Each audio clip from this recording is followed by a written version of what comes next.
stand by. We're about to begin. Good day, everyone. Welcome to today's recent IDIS changes affecting home PGA's conference call. As a reminder, today's conference is being recorded. And at this time, I'd like to turn the conference over to Mr. Kevin Roddy. Please go ahead, sir. Yes, good afternoon, everyone, and thank you for joining us today.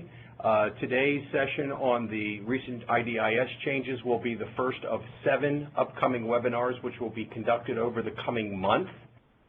We are joined today by a couple of key staff persons at HUD headquarters, including Ginny Sardone, the Acting Director of the Office of Affordable Housing Programs, Peter Huber, Financial and Information Services Division, Bashan Banks, Affordable Housing Specialist, as well as myself, Kevin Roddy. I'm a Technical Director with ICF International.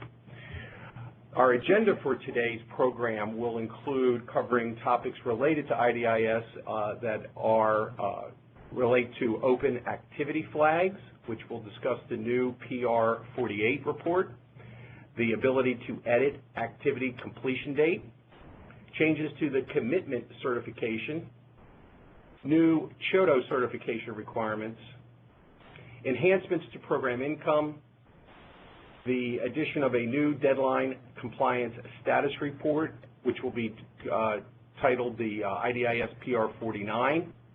And then at the end of the formal presentation, we will set aside and have time provided for questions and answers. At the end of the presentation, there will be specific instructions about how you can either call in or submit a question online.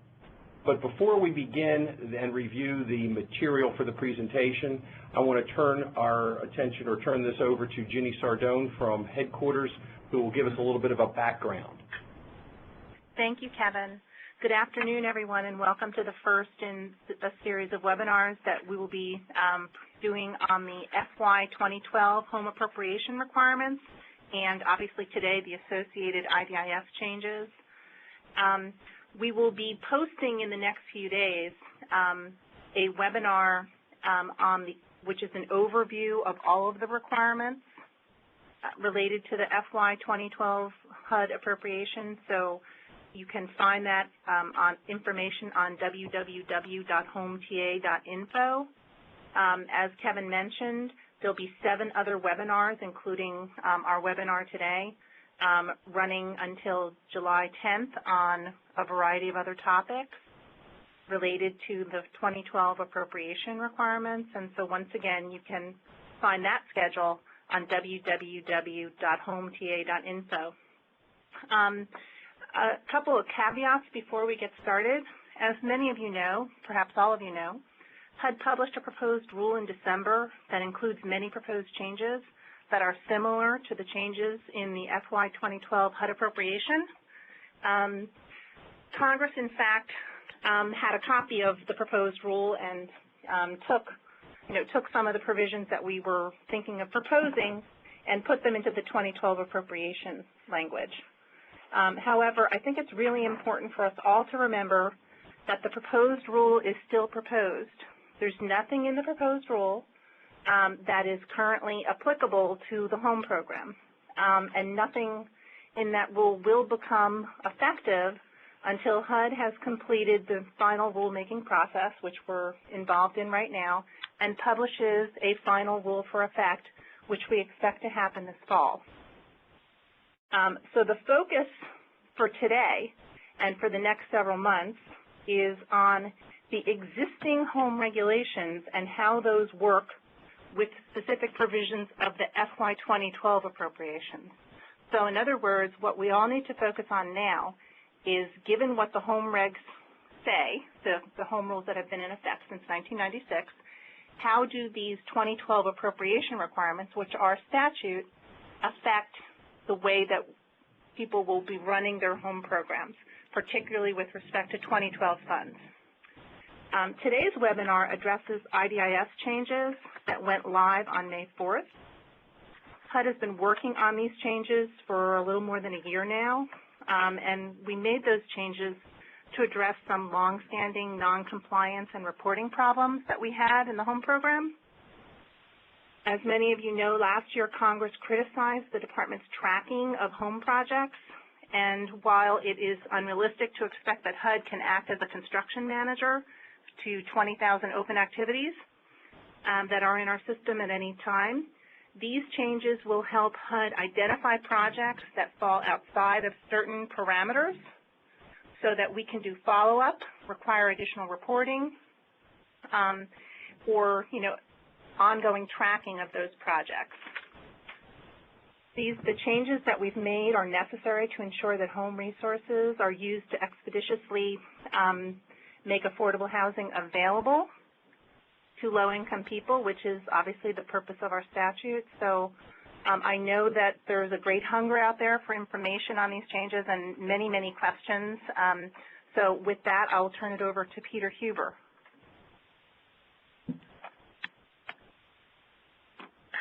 Okay, thanks, Jenny. Thanks, everyone. This is Peter. Thanks, everyone, for joining the call and the meeting today. We have a lot to go over, as Jenny mentioned, so we're going to jump right in. First, we'll discuss the new activity flags.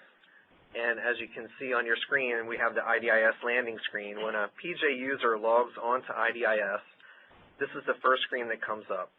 And what you'll notice is the orange bar across the top of the screen. That tells the user how many open activities have been flagged. Okay? The user clicks on the word here, then they're taken to the following screen. It looks like this. Okay?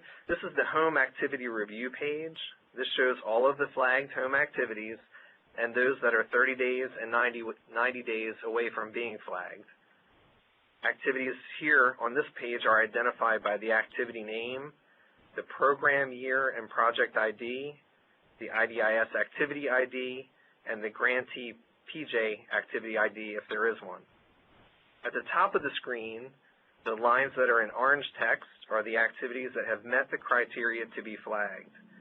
The lines in blue text are activities that have not met that criteria to be flagged, but are either 30 days or 90 days away from meeting the criteria.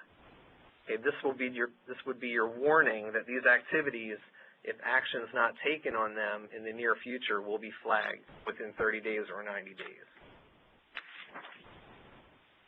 Okay, and then the next screen is just a continuation of that home activity review page. You can see there are different categories here that we're going to talk about briefly here in a second.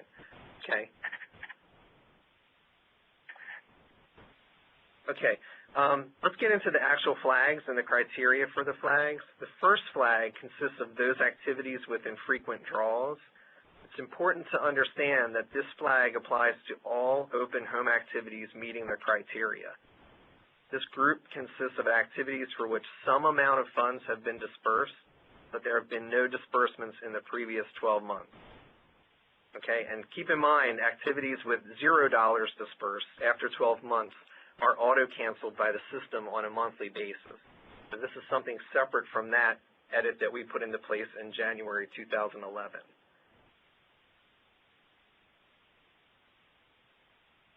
Okay, for activities in the infrequent draw category, the PJ must enter a reason and a narrative explanation for the infrequent draws or its ability to set up new home activities and commit funds to home activities will be suspended in the system. Once the reason and narrative explanation are completed and saved, full IDIS functionality is restored unless there are other flagged activities. Failure to, and this is important, failure to clear this flag does not affect any other IDIS functionality, including drawing down of funds. Okay, it only affects setting up new activities and committing funds to activity. Okay, the list of reasons that we put into the system from the drop-down menu on the explain bubble, and I'll show you this in a second. We have 3 reasons: project progressing toward completion, project start was delayed, or the project is stalled. So you have to select one of those 3 reasons, and then you also have to enter a narrative explanation of the status of the project. The system will also require the PJ to update the reason and the narrative every 180 days until the activity is completed. The reason and narrative history will be saved, and it will be made available on future IDIS reports. Okay, so here's a screenshot, and you can see that when a user clicks on the explain, the word explain there on the far right side of the screen, the explain bubble pops up with the reason drop-down menu. You can see the reasons there. A little hard to see. And the narrative explanation field. After that information is entered, the user clicks Save, and the flag should be removed from that activity. Okay, now we know things were a little bumpy up to this point. We've heard from many PJ users. We've heard from the help desk. We've heard from the field. We know that many activities with reasons entered were not initially cleared. The IDIS contractor is working through those issues. So if you continue to experience issues once you are able to select your reason and enter your narrative and save, if the activity flag does not get removed for some reason or another, please contact your field office CPD rep or the help desk, the IDIS help desk. And we'll talk about how to contact the help desk and those things later on in the presentation.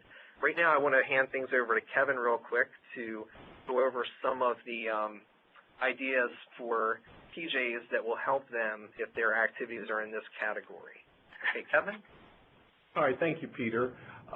It's important to understand that in the past, when we've seen infrequent draws in the system, many times it's not related to a participating jurisdiction's ability to either oversee or manage the project. It simply may have been that the PJ selected, for example, a single line item in the overall project's cost or development to fund, such as acquisition.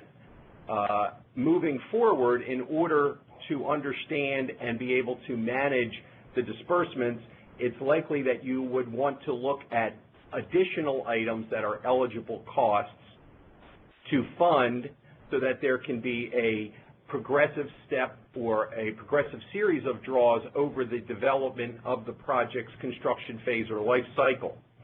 One item that you might want to consider, and in the face of reduced appropriation, could be to identify staff time for that project and charge that as actual project delivery.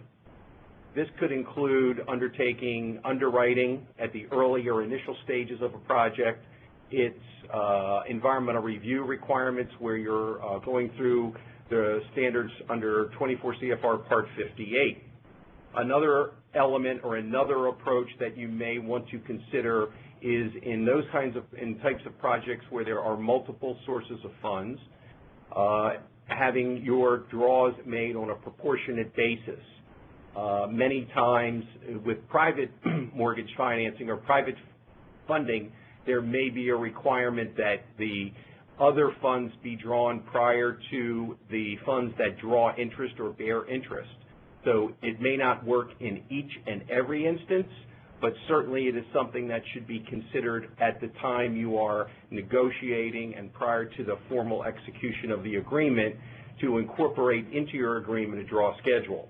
So what we want to look at and consider is that based on how the draws will work within a given project, how can you identify eligible items within the development budget that will be available over that phase until you get to completion. Peter? Okay, thanks, Kevin. We're going to move on to the next group of flagged activities. The second group of flagged activities is those that have been in final draw for more than 120 days. By final draw, we mean that all of the home funds committed to the activity in IDIS have also been dispersed in IDIS.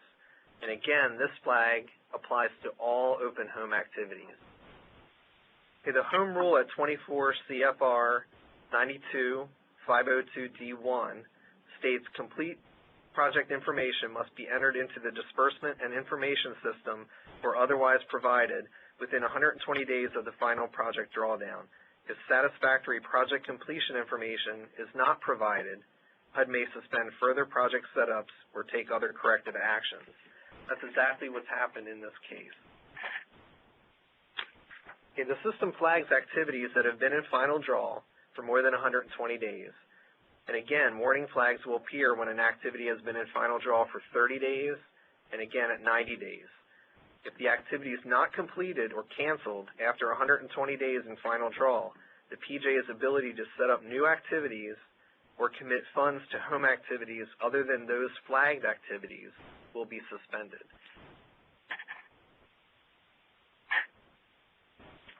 Okay, here on the home activity review screen, you can see the activities in final draw status for 120 days or more, 90 days or more, and 30 days or more. They're identified all here on that screen.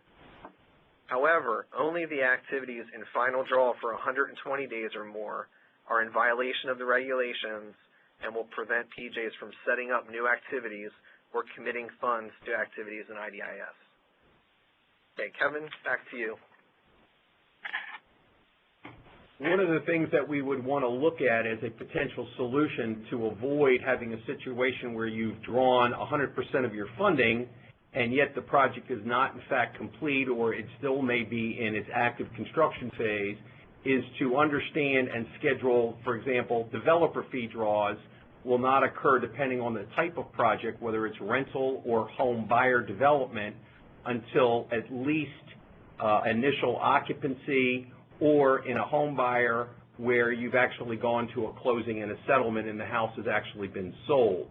So when you actually, or when you're setting up the activity, certainly the eligible developer fee is one line item cost that would be part of the overall funding award. Another approach that you may want to consider, and it goes back into our discussion previously on the infrequent draw category, is that in setting up activities and activity funding, including the projected cost of project delivery or project-related costs for staff labor up front. Typically, when a participating jurisdiction sets up an activity, many times those project setups are related to the award amount or the amount funded in the written agreement. But because you can provide and charge eligible staff costs to the project, you could, using reasonable estimation, also set up additional funding for staff costs. Those would permit and allow for you to continue to draw funds over the development or life cycle phase of the project for such tasks such as construction inspection, final inspections, and any other related project-specific tasks. Again, when working with multiple funding sources, consider setting disbursements up on a proportionate or pro rata basis so that you have the ability to draw funds over the development cycle of a project as opposed to drawing a significant or the entire portion of it early or upfront during the development phase. Okay, Peter? Thanks, Kevin. Okay, the final group of flagged activities are those that are considered involuntarily terminated. These are activities that have had an initial funding date in IDIS that was more than 4 years ago and remain open with an open status in IDIS.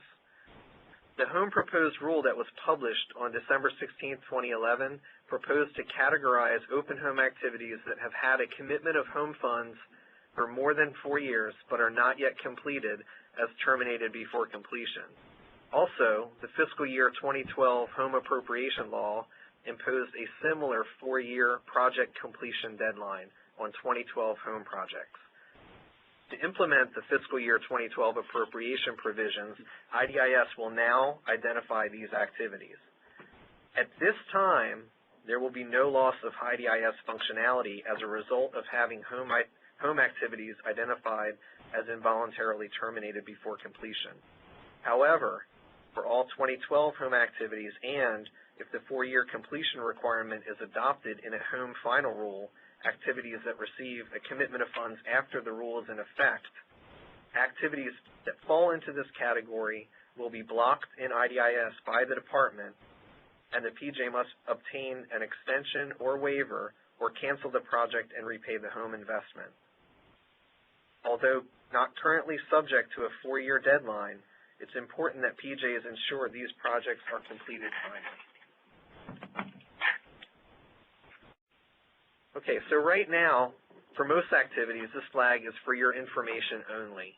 Again, there's no loss of functionality for having activities identified under this flag. So does that mean you don't have to do anything? Well, it really depends. The answer to that question would be yes, as long as the activity is progressing toward completion, not in final draw, and not dispersing funds infrequently. That is flagged in by another activity flag category, and it's progressing. The answer to that question would be no. If the activity will not be moving forward or is temporarily stalled, if you're a PJ, you should be contacting your field office CPD rep to discuss your options. Okay? And as I mentioned, 2012 activities meeting this criteria will be blocked by HUD and will require an extension or repayment and cancellation.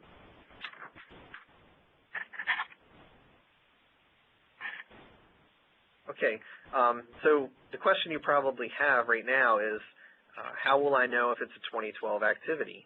These are activities set up under your 2012 Action Plan projects in IDIS. On the Activity Flags page, the Home Activity Review page, you'll see which activities are 2012 activities by looking at the Program Year Project ID column. Okay, that's how you identify 2012 activities. Okay, Kevin, back to you. When we look at this level of project as far as the involuntarily terminated activities, it really is going to require a number of PJs to evaluate the basis upon which in the process that they are awarding funding. Essentially, what we're looking at here is having projects completed within 4 years. In some cases, on a smaller scale, that's an achievable deadline, but as you get into larger scale projects, many of you are familiar with, say, for example, new construction rental housing, 4 years could very well or longer take, it could take 4 years or longer to actually complete a project. So PJs need to evaluate and look at their project award or commitment schedule to ensure that they are committing funds to have the project completed within 4 years. Those steps that you might be in a position to incorporate, and it's going to occur likely up front during the negotiation of the written agreement, is to develop a more detailed project schedule that will highlight and identify milestones by which you can monitor projects so that you will know when projects are likely to be falling behind. You may also consider incorporating clear enforcement mechanisms to ensure that you are holding your projects to those milestones.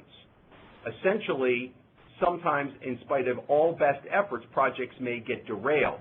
If you know that you, say, are 2 years in and you have a 4-year deadline, and yet you have not completed some of the schedule milestones that were set to be done within the first year, you may be forced to make adjustments or to reallocate those funds to activities that are faster spending. Another thing that you may want to consider is putting in appropriate sanctions for slow-moving projects. For example, reduction of developer fee. If a developer is slow in moving forward, you may consider incorporating into your written agreements with your development entities a performance-based fee to the extent that if they fall behind schedule, that you will withhold or reduce their potential developer fee. Peter? Thanks, Kevin. Hopefully by now, you're all familiar with the Open Activities Report, the IDIS PR 48. It's similar to the report that we've been posting on our website for about 7 or 8 years now, since July 2005. The PR 48 has recently been revised in the most recent IDIS release that came out May 4th to show all of the flag activities in the different categories. So you can go into IDIS, run a PR 48, and you can see all of the activities in final draw for more than 120 days, activities with infrequent disbursements, and also the activities considered involuntarily terminated. And that would be in addition to all the other just regularly open home activities that aren't flagged. Okay. Currently, HUD users of IDIS, headquarters and field office users, cannot see the home activity review page that home PJs can see. So the only way we really can see your flagged activities is to run a PR48 right now.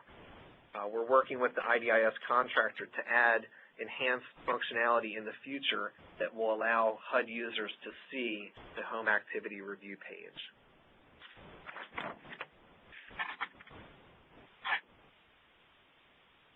Okay, this might be a little bit hard to see, but it's actually a screenshot of the PR48 Open Activities Report with the activity flags displayed under the heading Stalled Activities.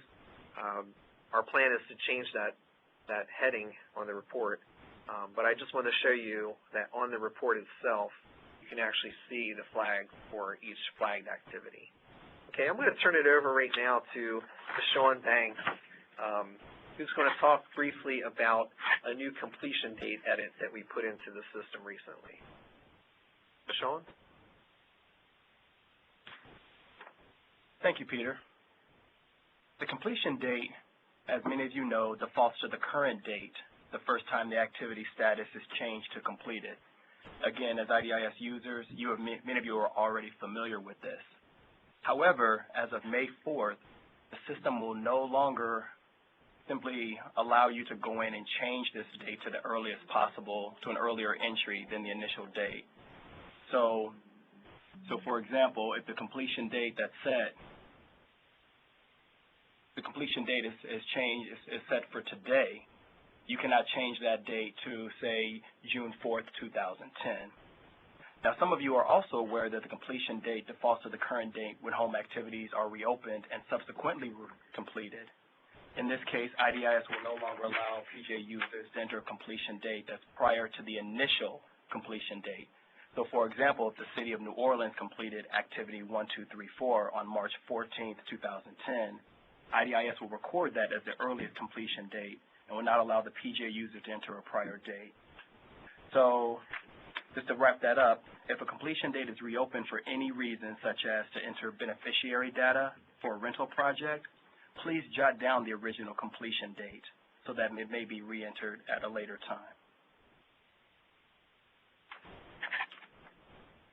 Okay, Kevin? Yes. When we talk about this completion date edit, for many of you, you need to understand that the completion definition in the home program relates to entry of accomplishments data in IDIS. But there's also other corresponding important sort of milestones that occur, essentially the initiation of the affordability period. So one of the things that you should consider when looking at this is a better integration of that process step of the IDIS completion into establishing the actual date for which affordability will begin. This could include formal notification to your development partner, your owner, that is in fact the date that the clock will start to tick on a 5 to 20 year or longer affordability period. You also should, in your written agreements, incorporate what this trigger mechanism will be and the method by which you will in fact initiate or commence the affordability term. So the key is that once you've met the definition, either the current definition of completion or any potential future change to that definition, you would initiate through a formal process step the completion and the initiation of the affordability period, okay? In rental housing developments, it may be a determination that the project, while complete and under lease-up, may still have vacant units. And if it includes, for example, identifying units as complete but vacant, that would be acceptable for completion and initiation of the affordability period. So you need to look at, on the back end, when the physical development is complete, when the funds ostensibly have been drawn, what steps will we now initiate formally to commence the affordability period, but also initiate completion? If the activity is complete but has vacant units, as Vashon just described, you will have the opportunity or ability to go back, reopen the activity, enter the additional accomplishment data, and then close the activity using the original completion date. Great. Peter? Thanks, Kevin. We're going to switch gears a little bit and talk about some of the other requirements that were in the 2012 Home Appropriation Law. Due to language that was in that law, the 2012 Home Appropriation, the commitment certification has been revised in IDIS. This is a certification that we entered a year or two ago that pops up when a PJ is trying to commit funds or fund an activity in IDIS. The specific new certification only applies to activities set up under 2012 Action Plan projects in IDIS. The certification will be displayed whenever a home PJ commits funds to an activity in IDIS. Under the new certification, the user must certify that it has conducted an underwriting review, assessed developer capacity and fiscal soundness, and examine neighborhood market conditions to ensure adequate need for the project prior to committing funds to a home activity in the system.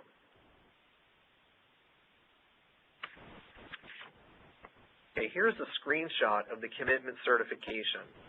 The certification is unchanged from the previous certification except for small Roman numeral 4, which again applies only to activities set up under 2012 Action Plan projects in IDIS. Future webinars will cover market analysis, underwriting, and developer capacity.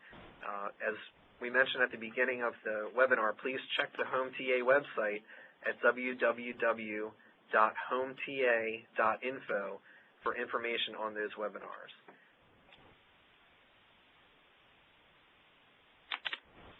Okay, similarly, we've also added a new CHDO certification as a result of the requirements in the fiscal year 2012 Home Appropriation. This certification requires a user to certify that a CHDO has demonstrated development experience prior to receiving an award of CHDO set-aside funds in the system. The certification will appear each time CR funds are subgranted to a CHDO-eligible organization in IDIS. Currently, the certification applies only to fiscal year 2012 CHDO reservations or CHDO subgrants in IDIS. So even though the user must agree to the certification each time it subgrants CR funds to a CHDO in IDIS, the certification only applies to 2012 home funds.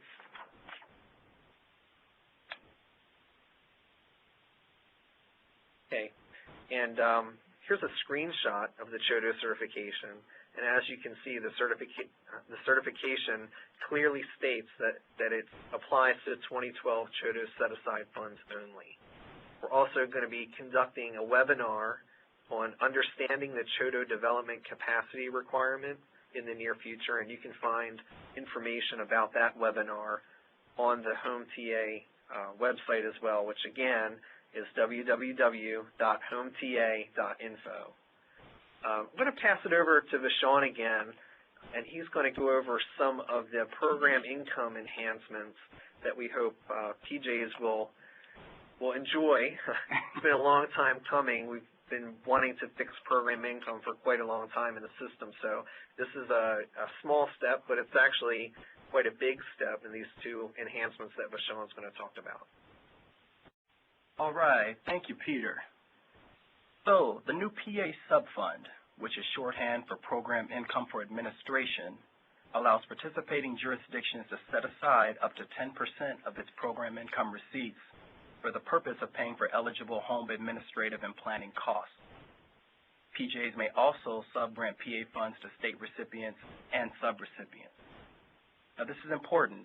Please note that effective in grant year 2012, PJs are no longer allowed to increase their AD subfunds, the administrative subfunds, by up to 10% of program income receipted, and must instead create a PA subfund to record and expend its program income for admin funds. However, if for any reason PJs have 1992 through 2011 program income that has not yet been receipted in IDIS, and it intends to set aside up to 10% of those funds for admin costs, the PJ should increase its AD subfund by the necessary amount. Now, HUD added the PA subfund to IDIS for several reasons. As many of you already know, PJ's ability to increase the AD subfund by 10% of the PI receipted was an option only if PJs had home entitlement funds available for the transaction. If PJs did not have sufficient EN on hand, IDIS would not permit PJs to set aside a full amount of PI or program income for administrative costs that was physically available in PJ's local account. Not only did this present accounting hardships for PJs, but it also made it difficult for HUD to effectively monitor whether PI for administrative costs have been properly receipted and dispersed through IDIS. So, the PA subfund resolves these issues and provides PJs with a simple method to record, track, and expend its PI used for administrative costs. It is completely independent of the AD subfund, yet its amount is still calculated based on the total amount of PI receipted by PJs as required by the home final rule. In addition, PJs have the ability to subgrant its PA funds to other organizations. PJ should continue to enter the full amount of its PI receipts in IDIS and then use the PA subfund to authorize up to 10% of the PI receipted to be used for administrative purposes.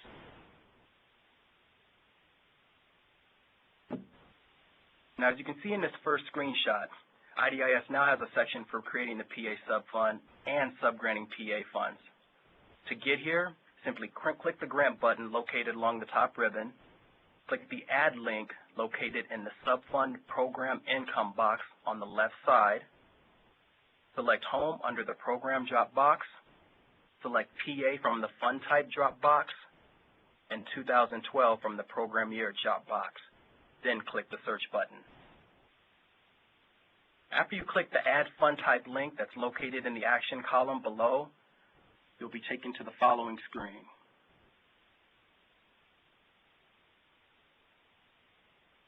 The only item I want to point out here to everyone is that the maximum amount that's located under Add Subfund PA is based solely on the total program income that was receipted in 2012. I want to repeat that.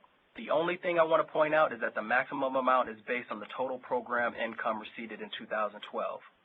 As I mentioned earlier, PJs that have 1992 through 2011 program income balances available should follow the previous procedure if choosing to use a portion of those funds for administrative costs. Now, once you have a chance to play with this new functionality in IDIS, you'll notice that the process has been streamlined and it closely resembles the steps required for creating other subfunds. I should also note that since this is just an overview, we really won't have time to get into like step-by-step instructions, but within the next couple of weeks, our office will be publishing a home fax that describes this entire process in detail.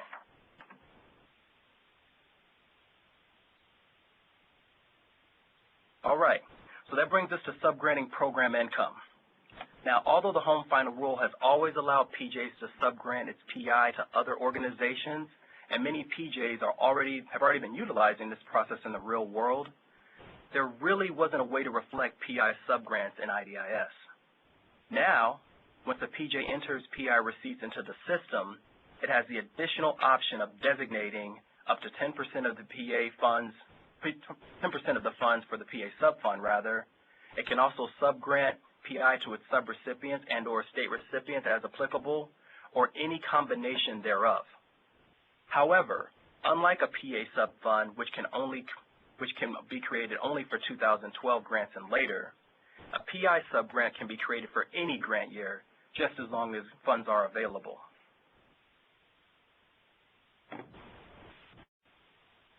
Now, as we look at the IDIS screenshot for subgranting PI, you'll notice that subgranting program income is very similar to other subgrants that you've grown accustomed to creating in IDIS online, like CHDO reservation and SU subgrant.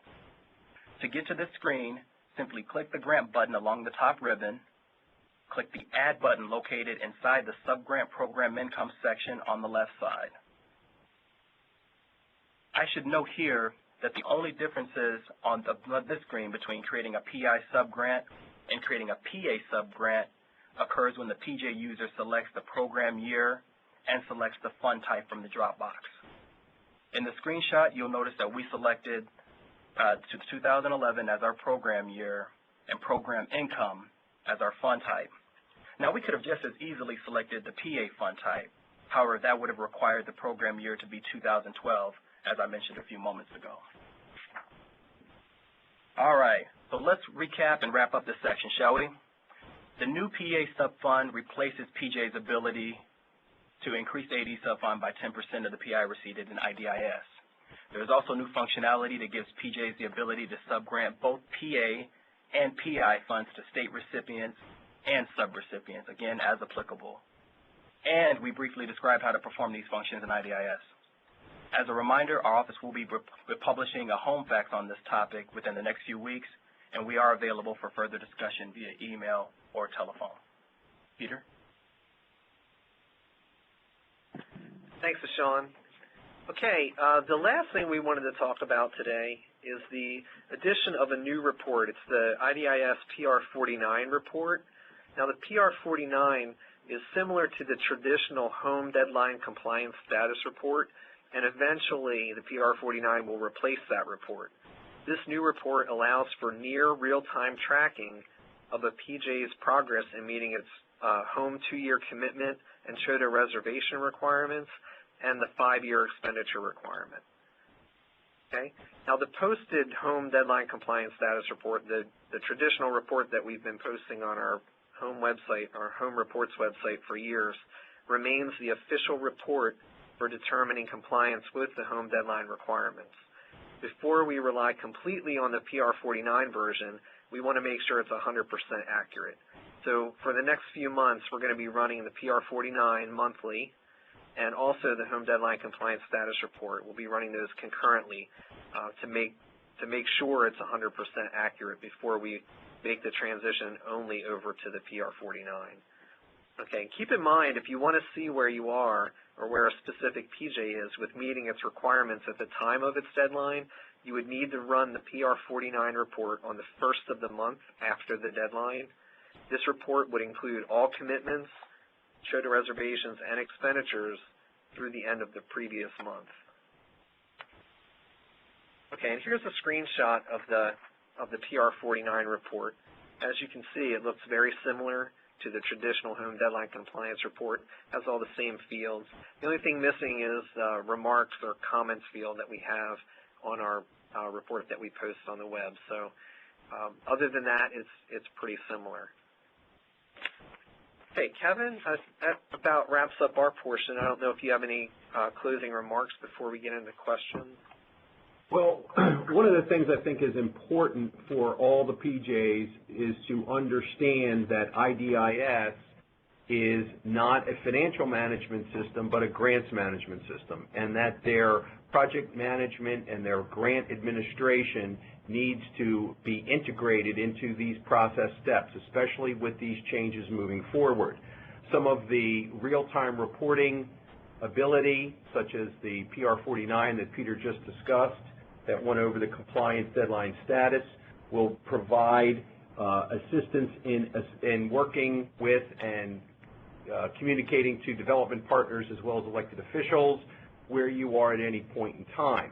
But it's important also to understand that the attention on this program has been significant and that only each PJ can tell their story. And the manner in which you tell your story as it relates to accomplishment and project progress is reporting in real time in a timely fashion in IDIS. What we want to do now is I want to turn this over to our operator who's going to explain how to use the Ask a Question feature, and we're going to be in a position to take questions both called in live as well as questions that can be submitted online. So, operator, if you want to go through and explain how the question feature works. Certainly, sir. And that does conclude the presentation portion of today's call.